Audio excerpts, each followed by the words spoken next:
We will guide you through how to import CAD file in Illustrator. Quick disclaimer, skipping this single step will affect your final result, so you need to follow this step-by-step guide carefully. If this guide helpful, don't forget to like and subscribe. First, don't forget to comment if you still need our help or want to ask something, and we will reach you as soon as possible. Second, start by opening the Adobe Illustrator app on your computer. When the welcome screen appears, look on the left side and select the Create New option to begin a new document. A pop-up menu will appear where you can adjust the document settings according to your preference, where you can simply choose one of the available templates if you want to start quickly. After you finish setting up the document, click Create to make your workspace and open the new document. Once your workspace is ready, go to the File menu at the top of the Illustrator window. From the menu, select the Open option to browse for the file you want to bring into Illustrator.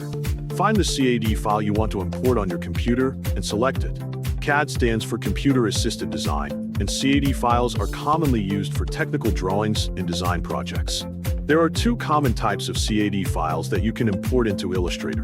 These are DWG and DXF files. So choose either a DWG or DXF file, depending on which format your design uses.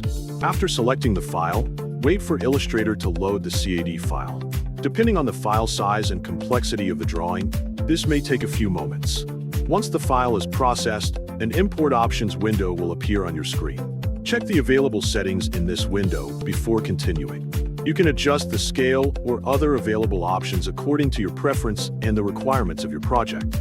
Make sure the settings are suitable for the size and appearance you want. When everything looks correct, click OK to import the CAD artwork into your Illustrator document. The CAD drawing should now appear on your artboard. Use the Selection tool to select the imported CAD artwork. You can then adjust its size and position on the artboard by dragging the corners or moving the artwork to the desired location.